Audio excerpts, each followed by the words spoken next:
Yeay. Oh jamaah. Yeay. Alhamdulillah. Alhamdulillahirrahmanirrahim. Kembali lagi di Summit Winda. Buat semua yang lagi menyaksikan, kita ingatkan lagi yang baru bergabung. Ya, tema kita pagi hari ini adalah sedekah kok nunggu sukses. Nah, tadi ada pertanyaan bagus nih sebelum iklan ya.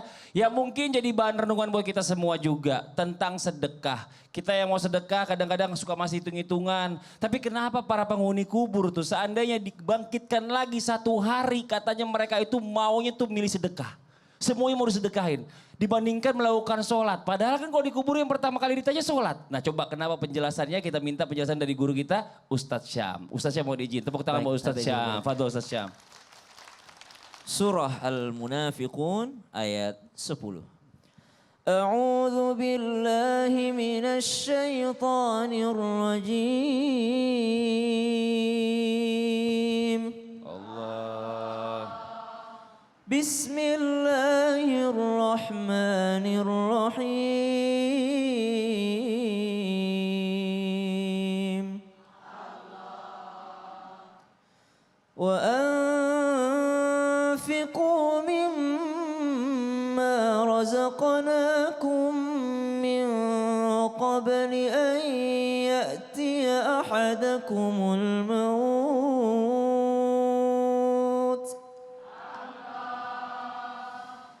من قبل أن يأتي أحدكم الموت فيقول رب لولا أخرتني فيقول رب لولا أخرتني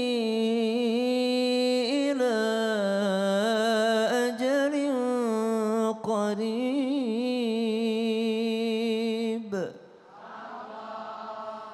فأصدق وأكن من الصالحين.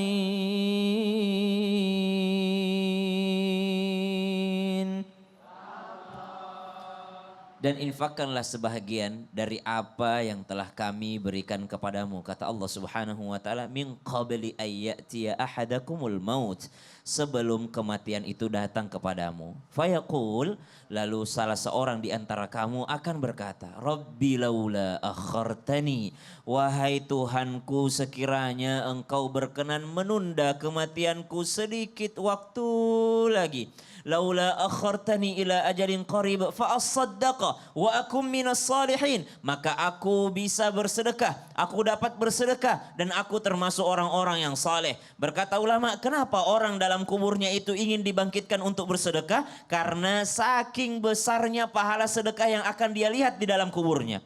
Alasannya karena ketika dia masuk ke dalam kuburnya, dia akan melihat ternyata begini pahala sedekah. Seandainya saya lebih banyak lagi ngasihnya, seandainya saya lebih baik lagi ngasihnya, seandainya saya lebih ikhlas lagi ngasihnya. Karena saking besarnya pahala sedekah yang ia lihat ketika masuk ke dalam kuburnya. Dan saking besarnya faedah, fadilah daripada seorang yang bersedekah. Maka ternyata penyesalan orang yang ada dalam kuburnya yaitu karena kurang bersedekah dan ia ingin dibangkitkan kembali untuk bersedekah. Namun jangan salah, kalau kita mengatakan kenapa dia tidak mau bangkit untuk melaksanakan sholat, ternyata dalam surah As-Sajdah juga disebutkan, Rabbana absarna wa sami'na farji'na na'mal salihah. Ya Rabb, sekarang kami benar-benar mendengar, kami benar-benar melihat. Farji'na, kembalikan kami ke dunia ya Rabb. Na'mal salihan inna muqinun, maka kami akan beramal soleh. Jadi bukan hanya amal sedekah, ternyata ada amal-amal soleh yang ditinggalkan bagi penghuni kubur dan dia ingin kembali kepada Allah Subhanahu wa taala. Di surah Ibrahim ayat 44 juga dikatakan, nujib da'wataka wa nattabi'ir rasul. Ya Rabb, tunda kematian kami, bangkitkan kami kembali. kami akan memenuhi panggilanmu. Berarti ada orang-orang juga yang senantiasa meninggalkan sholat ketika masuk ke dalam kuburnya. Dia ingin kembali ke dunia karena ingin memenuhi panggilannya Allah Subhanahu wa taala. Wa nattabi'ir rusul, dan ingin mengikuti daripada apa yang diajarkan oleh baginda Nabi SAW. Tapi kalau ditanyakan, hari ini kita bahas tentang sedekah, ayat yang kita bacakan juga tentang sedekah. Saking besarnya fadilah sedekah, maka orang-orang dalam kubur pengen bangkit kembali untuk bersedekah. Wallahu Masya ta'ala Allah. a'lam. Jadi luar biasa dahsyat ya Luar pahala biasa. sedekah Ustaz Syamil. Jadi Iya, kalau bisa sekarang kita yang masih ragu-ragu, takut-takut, apa namanya, sanksi gitu. Udah buru-buru aja, serahin Bahkan orang aja. yang meninggal dunia, keluarga kita, dia paling menunggu itu sedekah kita. Masya Allah, jazakallah khairan kasiran Baik. ilmunya. Tepuk tangan buat Ustadz Syam. Nah sekarang kita lanjut lagi nih, Ustadz Maulana izin Ustadz. Saya pernah baca Ustadz. Apa itu? Jadi gini, Ya. katanya kalau orang yang baru sukses itu baru dia sedekah. Iya, kalau atau mungkin sedekahnya nunggu sukses, katanya dia itu sahabatnya iblis. Tapi kalau orang yang sedekah dengan cepat tanpa berpikir-pikir macam-macam, itu ibarat dirinya telah menggergaji iblis. Itu maksudnya apa Ustadz? Ada Ya maksudnya. Allah maksudnya apa penjelasannya? Silakan tepuk tangan Ustaz Maulana. Yang bikin kita jantungan. Salah satu mujizat Rasulullah dari 360 mujizat. Saking banyaknya mujizatnya Rasulullah. Pernah percakapan iblis dengan Rasulullah SAW. Jikalau ia bersedekah, itu sama saja membelah tubuhku dengan gergaji. Itu perkataan iblis, bukan perkataan saya ya. Iblis. Kok iblisnya nunjuk ke diri sendiri? Kenapa bisa? Ya, kenapa bisa? Kalau orang menunda-nunda sedekah itu temannya iblis. Tapi kalau dia bersegera, maka seakan-akan membelah dua badannya iblis. Karena sedekah itu memiliki 4 keuntungan baginya. 1, hartanya jadi berkah. Apa Ibu? Hartanya jadi berkah. Ketika orang bersedekah, maka hartanya akan menjadi berkah. Berkah itu bertambah kebaikannya. Berkah itu bertambah kemuliaannya. Berkah itu bertambah pahalanya. Bertambah. Yang kedua, ketika orang bersedekah pasti akan disukai. Disukai sama siapa? Disukai semua, termasuk Allah, malaikat, manusia. Itu pasti orang suka dengan orang yang suka berbagi, bersedekah. Tapi kalau orang pelit, dan yang ketiga, ketika orang bersedekah itu, faedah keuntungan daripada sedekah menjadi pembatas, hijab, penghalang darinya dari api neraka. Itu siksa neraka. Dan yang keempat, orang yang bersedekah menjadi penghalang dari segala macam musibah yang ada, Pak, yang akan menimpa dirinya. Sudah mau diganggu, tapi karena dia Masya suka Allah. bersedekah tidak jadi. Orang marah, dari mana? Pernah nggak tayangan itu? Pernah. Marah-marah dikasih uang. Makanya Jangan begitu. Mau kecelakaan, nggak jadi karena sedekah. Ini Masya Ya. Allah menolak bala berarti Ustaz ya. Kamu ya kelakuanmu, coba praktek. Kamu ya kelakuanmu duduk itu udah 0. Makasih banyak Ustaz. Izin tepuk tangan Ustaz Maulana.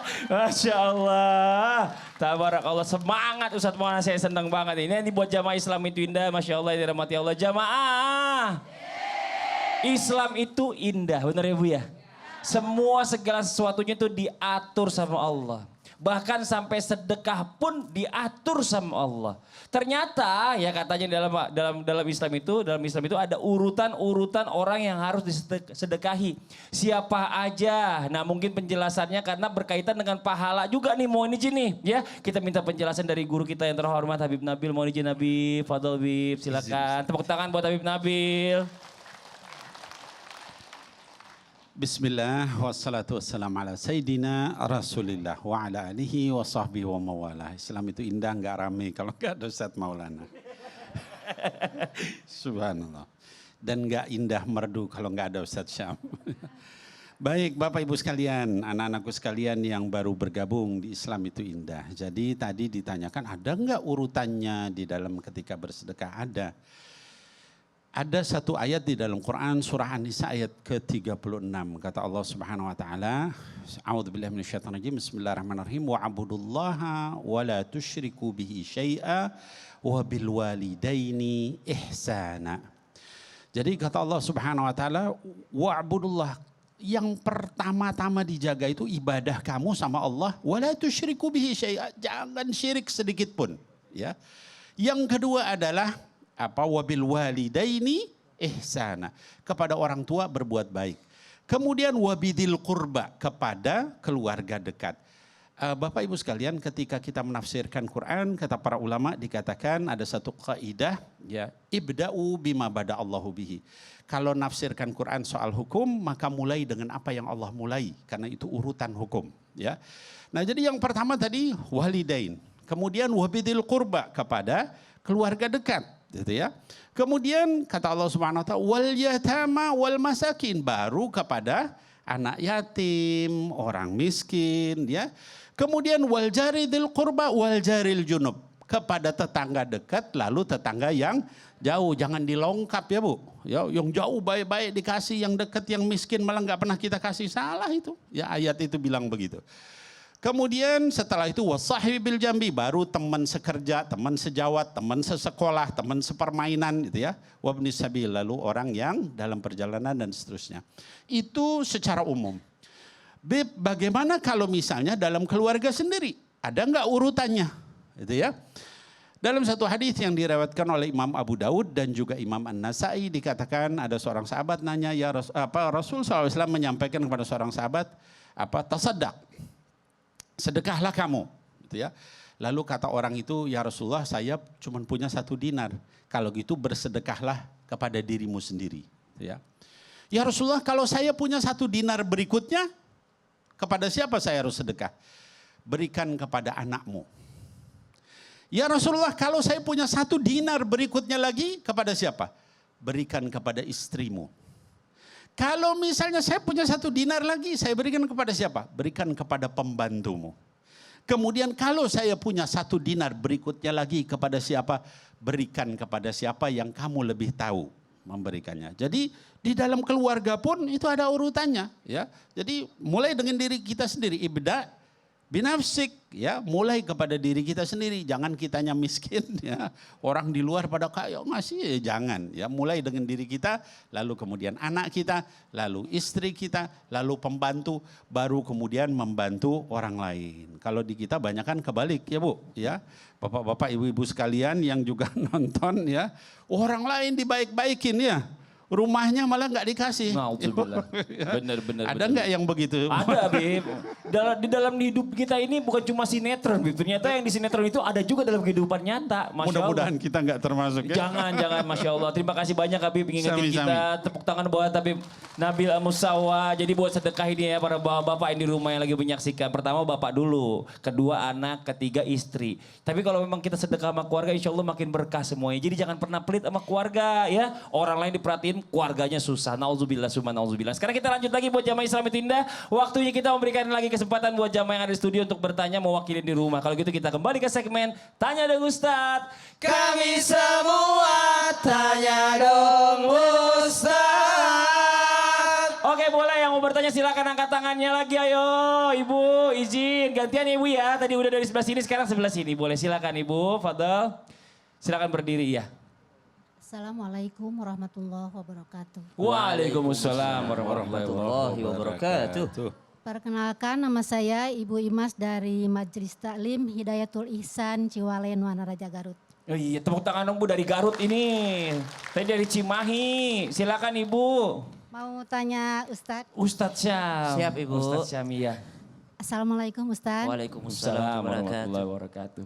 Bagaimana kalau kita ngasih sodako kepada orang non-muslim, didahulukan gitu. Jadi apakah pahalanya akan sama kita ngasih ke yang muslim dan mana yang harus didahulukan? Oh gitu. Itu aja Ibu Imas pertanyaannya. Iya. Terima kasih. Terima kasih banyak juga Ibu Assalamualaikum Imas. warahmatullahi wabarakatuh. Waalaikumsalam warahmatullahi wabarakatuh. Tepuk tangan buat Ibu Imas yang wajahnya melankolis. Maaf ya. Sedih ya? Bapak nggak laku yang nanya. Ya Nabi udah sekarang Ustaz Syam. Ustaz Syam mau izin. Jawab silakan Pak Do. ويطعمون الطعام على حبه مسكينا ويتيما وأسيرا. Dalam surah Al-Insan disebutkan untuk memberikan makan atau memberi sedekah, memberikan bantuan kepada orang-orang miskin ini, kepada orang-orang yang membutuhkan ini. Dalam mazhab Syafi'i disebutkan hatta dia adalah seorang non-muslim. Jadi kita boleh bersedekah kepada non-muslim. Bahkan Nabi SAW ketika bercerita tentang seorang wanita yang mendapat ampunan dari Allah Subhanahu wa taala disebabkan dia banyak kesalahan, banyak maksiat, banyak dia lakukan kemaksiatan ketika hidup. Ternyata di akhir hidupnya, di penghujung hidupnya dia menemukan seekor anjing yang sedang kehausan. Lalu wanita tersebut memberi minum kepada seekor anjing tersebut. Lalu Allah ridha kepada amalnya, Allah ampuni dosanya. Maka Nabi SAW menyampaikan kepada para sahabat, karena sedekah kepada setiap yang bernyawa itu ada kebaikan di dalamnya. Maka dari keumuman hadis ini para ulama mengatakan kalau kepada seekor anjing saja itu bisa mendapatkan pahala sedekah, apalagi kepada manusia. Walaupun dia belum beragama Islam, tetap saja akan mendapatkan pahala. Asma binti Abi Bakar, seorang wanita yang salehah, seorang wanita yang mulia, pernah diizinkan oleh Nabi SAW untuk memberikan sedekah kepada ibunya yang masih non muslim, namanya Kutailah.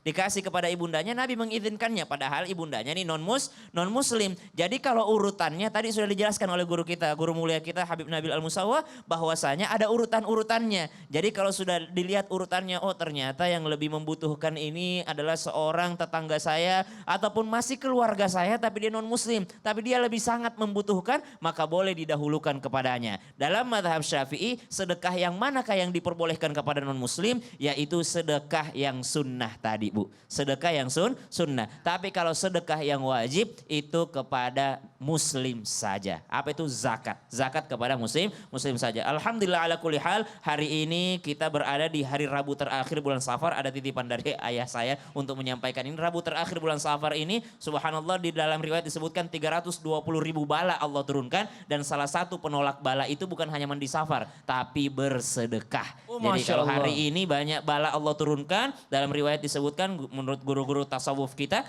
tapi bisa dicegah dengan cara mandi safar plus sedekah. Masya Allah. Jamaah.